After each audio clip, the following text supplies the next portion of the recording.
Pero miren esto. De Estados Unidos, la DEA A ver, estuvo en la conversación. ¿Por qué? Porque presentó un estudio donde afirma que el cártel Jalisco Nueva Generación y el cártel de Sinaloa han penetrado a la fecha prácticamente toda la Unión Americana, y son estos dos cárteles los que tienen a Estados Unidos bajo una crisis de estupefacientes nunca antes vista. Entre otras tantas afirmaciones, por ejemplo, que Ismael Zambada ya no lidera el cártel de Sinaloa por cuestiones de salud, y otros tantos asuntos. Para platicar de ello, le agradezco, como siempre, muchísimo, nos toma la comunicación al exagente de la DEA, Mike Vigil. Mike, gracias por contestarnos. Buena tarde, noche. Muchas gracias, Juan Pablo. Siempre un placer.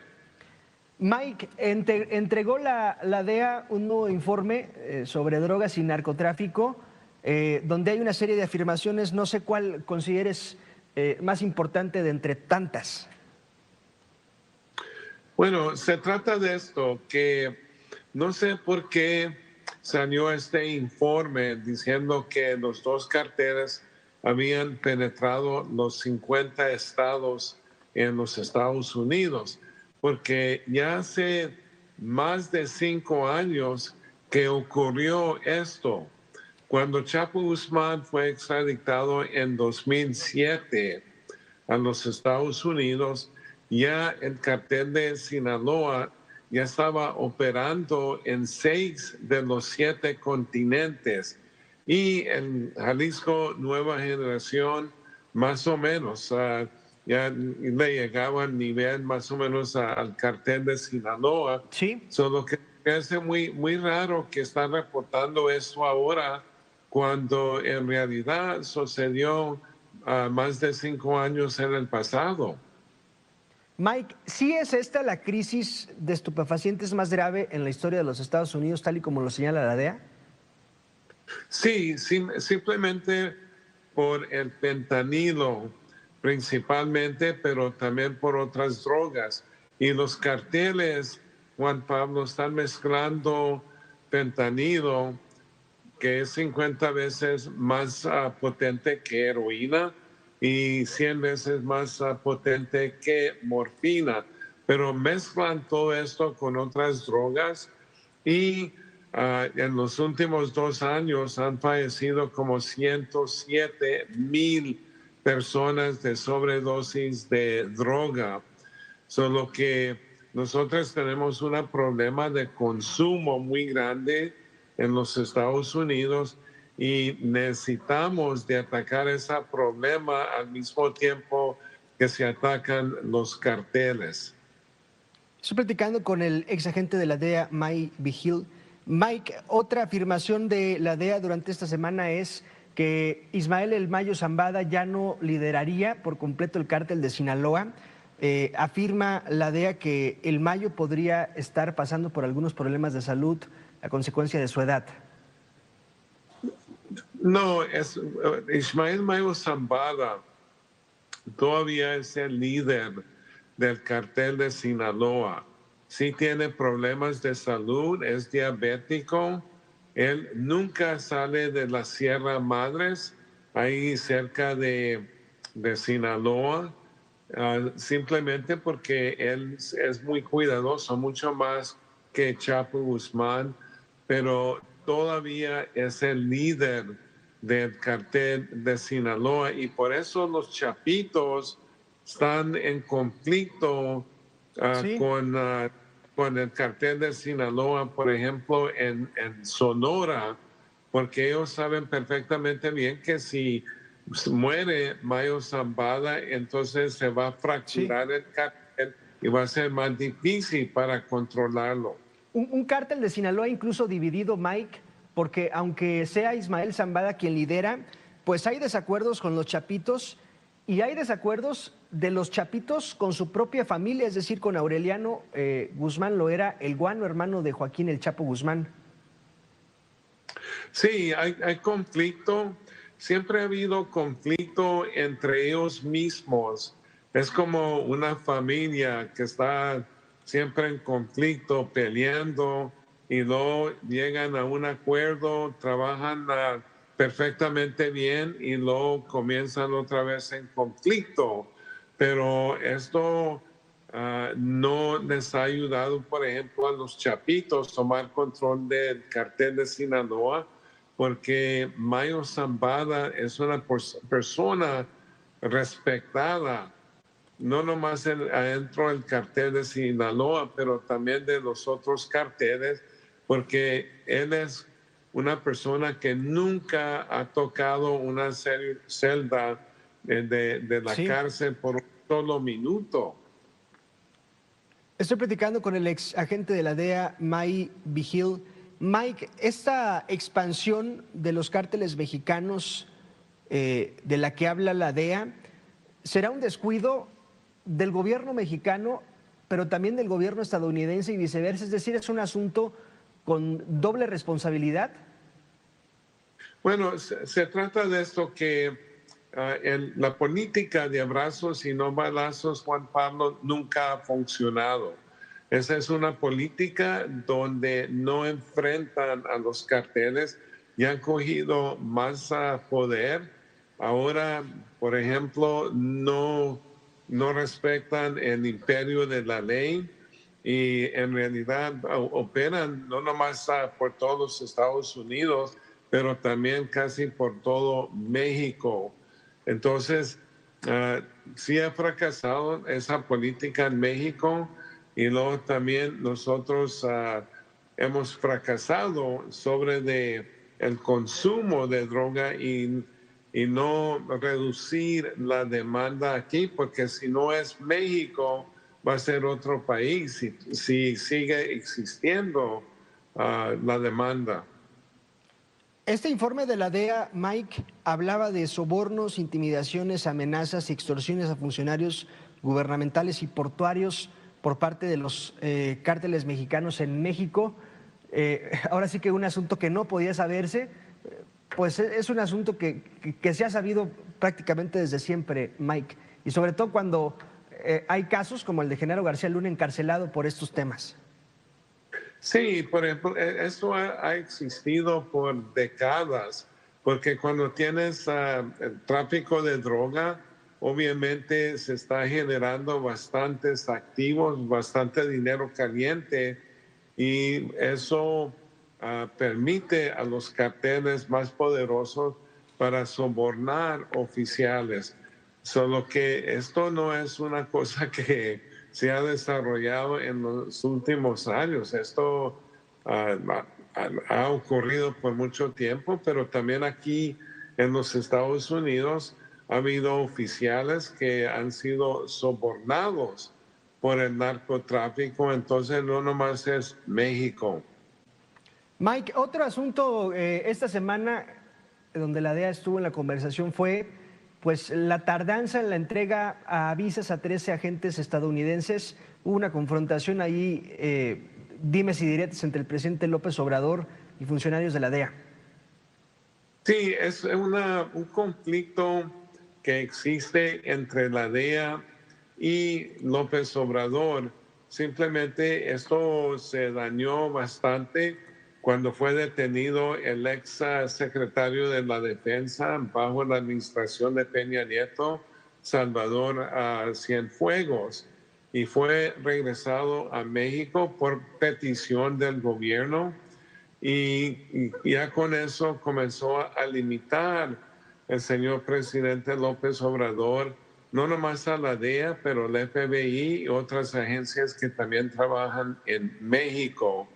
Y luego, usted se acuerda, Juan Pablo, cuando salió estos artículos en Deutsche Welle y también ProPublica acusando a López Obrador de tomar dinero del cartel de Sinaloa, pero no había ninguna evidencia. Yo he Sí. sido, yo he sido crítico del señor presidente, pero yo lo defendí en ese caso simplemente porque no había ninguna evidencia de que él recibió dinero del cartel de Sí. Sinaloa para campaña y yo trato con evidencia, yo no trato con rumores. Mike Vigil, como siempre, muchas gracias por tu tiempo y tus comentarios. ¿Quieren más? Y tiene la misma información del qué cártel importante de... es la transparencia, el que la vida pública sea cada vez más pública, que todos nos enteremos de lo que sucede. Entonces, yo creo que está contestada tu pregunta. de Sinaloa, que lo que comentaba Vigil. Eso corresponde a las áreas de investigación de nuestro gobierno. Lo que sí puedo decir es de que estamos nosotros aplicando una estrategia para que no haya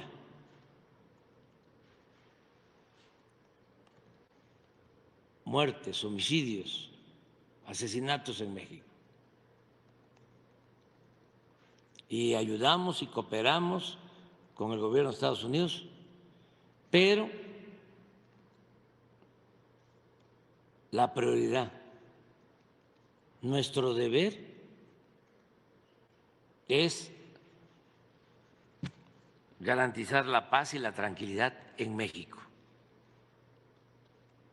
Por razones humanitarias, y además como buenos vecinos, ayudamos en todo lo relacionado al combate al narcotráfico.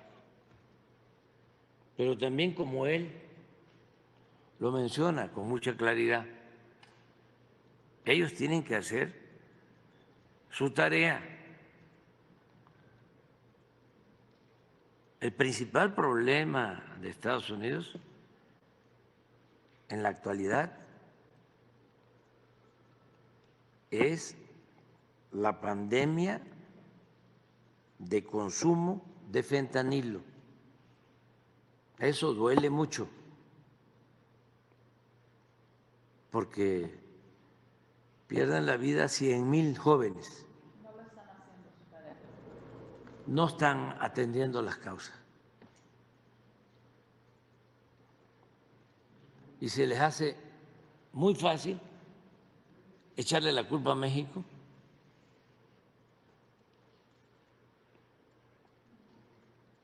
Cuando, como él dice, si hay consumo, va a ser México o va a ser cualquier país. Y yo agregaría, independientemente del país de donde llegue el fentanilo o los químicos para la elaboración del fentanilo, hay que pensar en la adicción, porque ahora es fentanilo, pero puede ser cualquier otra droga. El problema es por qué la adicción. Y lo que debe hacerse es atender eso. Y yo sostengo que eso tiene que ver con el abandono a los jóvenes, con la desintegración de las familias. Es una crisis social. Y eso no se resuelve con un policía en cada esquina.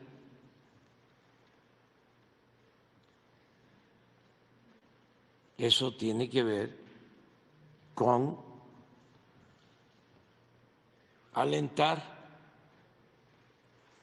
un estilo de vida, una forma de vida, en donde no sea lo material lo más importante, el consumismo, el lujo barato, sino los valores culturales, morales, espirituales. Por eso no me voy a cansar de repetir lo importante de la herencia que recibimos de nuestros antepasados, de esas civilizaciones olvidadas,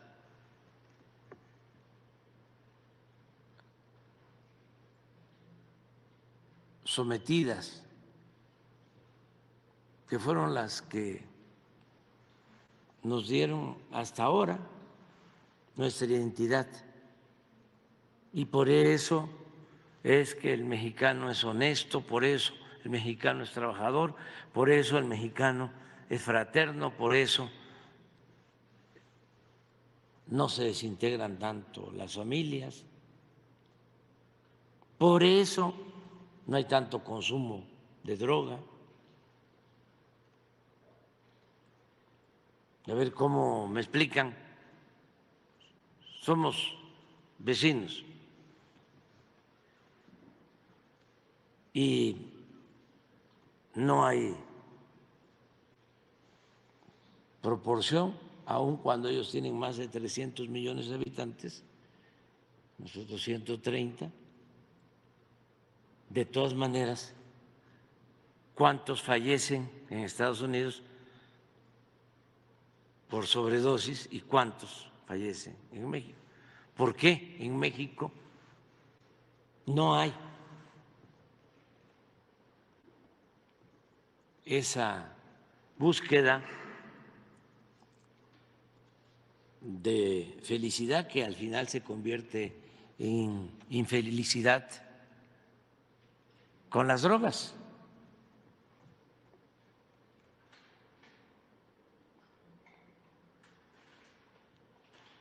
Por eso nosotros tenemos que cuidar mucho, mucho, mucho hacia adelante el que no aumente el consumo.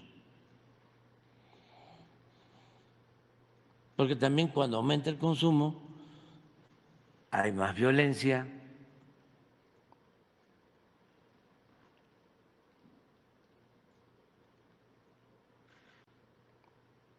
donde tenemos más homicidios, donde hay más consumo. En México. Luego, entonces, ¿qué tenemos que hacer?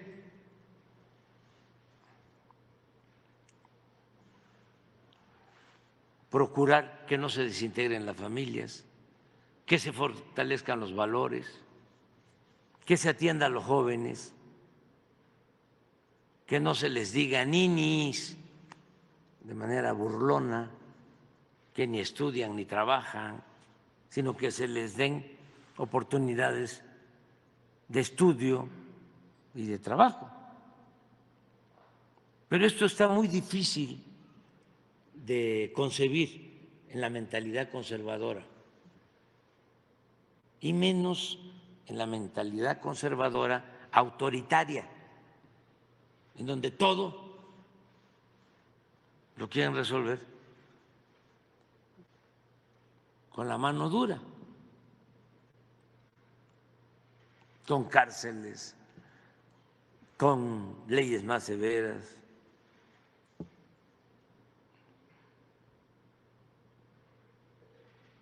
Eso no, hay que atender las causas. Y claro que lleva tiempo, porque hizo mucho daño la política neoliberal. Fueron 36 años de estar impulsando el individualismo, el egoísmo, dejando a la gente sin opciones. Fíjense cómo se dedicaban a robar y a saquear. Se abandonó el campo completamente. Salieron millones de campesinos a buscarse la vida a las ciudades fronterizas, a Estados Unidos. En el periodo neoliberal, solo de Veracruz emigraron más de 1 millón de veracruzanos.